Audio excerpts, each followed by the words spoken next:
नमस्कार, स्वागत है आप सबका हमारे चैनल आयुर्वेद आरोग्य में। मैं doctor R C Maurya, Ayurveda medical अफसर, प्रयागराज, उत्तर प्रदेश से। आज हम बात करेंगे गैस्ट्रोइंटेस्टाइनल ट्रैक्ट की एक सामान्य समस्या जिसको कहते हैं IBS, इरिटेबल बावेल सिंड्रोम।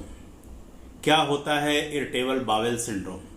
जैसा इसका नाम है, इरिटेबल बावेल यानी आंतें चिड़चिड़ी हो जाती हैं, इरिटेट होने लगती हैं। यह ऐसी बीमारी है जिसमें आंतों में चिड़चिड़ापन उत्पन्न हो जाता है। यह एक क्रोनिक रिलैप्सिंग गैस्ट्रोइंटेस्टाइनल डिसऑर्डर है। क्रोनिक मतलब बहुत पुराना, रिलैप्सिंग मतलब बार बार होने वाला पाचन संस्थान का या आंतों का यह रोग है, जिसमें एब्डोमिनल पेन, डिस्कम्फर्ट और अल्टर्ड बावेल हैबिट यानी शौच की नियमितता नहीं रहती है। इन्वेस्टिगेशन कराने पर कोई विशेष फाइंडिंग नहीं आती है, कोई स्ट्रक्चरल एबनॉर्मलिटी नहीं मिलती। कुछ और लक्षण जैसे डेफिकेशन के बाद यानी मल त्याग के बाद पेट दर्द में थोड़ा आराम मिलता है। कंसिस्टेंसी यानी मल की जो कंसिस्टेंसी है या मल बहुत सूखा या गीला हो सकता है। फ्रीक्वेंसी डिफर करती है, कभी कभी एक दिन में 3 से ज़्यादा बार मलत्याग के लिए जाना पड़ सकता है या सप्ताह में 3 से कम बार भी जाना पड़ सकता है। कुछ और लक्षण जैसे स्ट्रेनिंग, अर्जेंसी और इनकम्प्लीट बावेल इवैक्यूएशन की स्थिति भी देखने को मिलती है। स्ट्रेनिंग का मतलब होता है मल त्याग में ताकत लगाना पड़ सकता है। अर्जेंसी यानी मल त्याग की इच्छा हो तो आप रोक नहीं पाते हैं और तुरंत जाना पड़ता है। और इनकम्प्लीट बावेल इवैक्यूएशन का मतलब होता है कि पेट पूरी तरह से साफ नहीं हो रहा है। कभी कभी स्टूल में म्यूकस भी आता है, स्टूल के साथ म्यूकस आता है। और एब्डोमिनल ब्लॉटिंग यानी कि पेट के फूलने की स्थिति या अफरा की स्थिति देखने को मिलती है। तो ये सारे लक्षण IBS के रोगियों में ज़्यादातर देखने को मिलता है।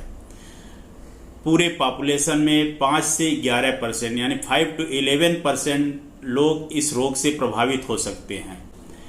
यह एक साइकोसोमैटिक डिसऑर्डर है। साइकोसोमैटिक डिसऑर्डर यानी आपके मानसिक और शारीरिक दोनों सिस्टम इसमें इन्वॉल्व होते हैं। मोर देन 80% IBS के पेशेंट निश्चित रूप से किसी न किसी मानसिक विकार से ग्रसित होते हैं, जैसे तनाव हुआ, डिप्रेशन हुआ और एंजाइटी हुई। इस तरह हम देखते हैं कि साइकोलॉजिकल और सोमैटिक यानी शारीरिक और मानसिक दोनों के इन्वॉल्वमेंट के कारण यह IBS रोग उत्पन्न होता है। इसमें सेंट्रल नर्वस सिस्टम से निकलने वाली वागस नर्व हमारे इंटेस्टाइनल मोटिलिटी और सेंसिटिविटी को भी प्रभावित करती है। अगर आंतों की क्रियाविधि बढ़ जाती है तो हमारे पेरिस्टाल्सिस मूवमेंट बढ़ने से बार बार हमें शौच के लिए जाना पड़ सकता है। और अगर क्रियाविधि घटती है तो हम कॉन्स्टिपेटेड होते हैं और बावेल मूवमेंट ठीक से नहीं होता है।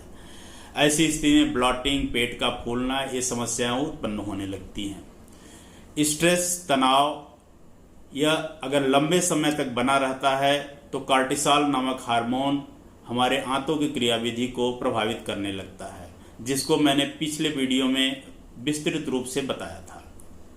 अब हम बात करते हैं IBS के प्रिवेंशन, उसके बचाव और उसके आयुर्वेदिक ट्रीटमेंट के।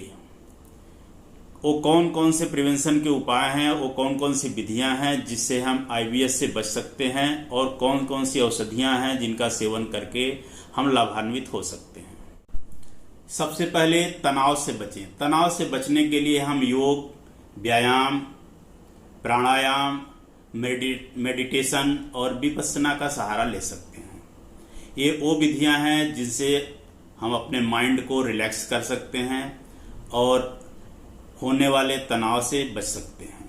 मेडिटेशन और विपस्सना बहुत ही अच्छी ध्यान की विधियां हैं जिससे हम निश्चित रूप से लाभान्वित हो सकते हैं। दूसरी विधि है साइकोथेरेपी या हिप्नोथेरेपी। विशेषज्ञ से मिलें और साइकोथेरेपी का सहारा लें, इससे भी आपको काफ़ी अच्छा लाभ होगा।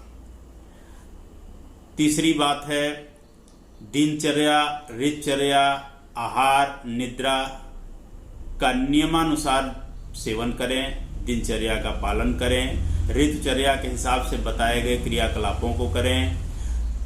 निर्दिष्ट आहार और आहार की जो विधियां बताई गई हैं, जो आहार इसमें लाभान्वित हो सकते हैं, उनका प्रयोग करें और निद्रा भरपूर लें। आवश्यक जो नींद है समयानुसार लेना आपके लिए फायदेमंद हो सकता है। कुछ आयुर्वेदिक औषधियां इसमें लाभकारी होती हैं, लेकिन उसके लिए आवश्यक है अपने विशेषज्ञ से सलाह लें। विशेषज्ञ के निर्देशानुसार संशोधन चिकित्सा या पंचकर्म चिकित्सा का सहारा लेना चाहिए।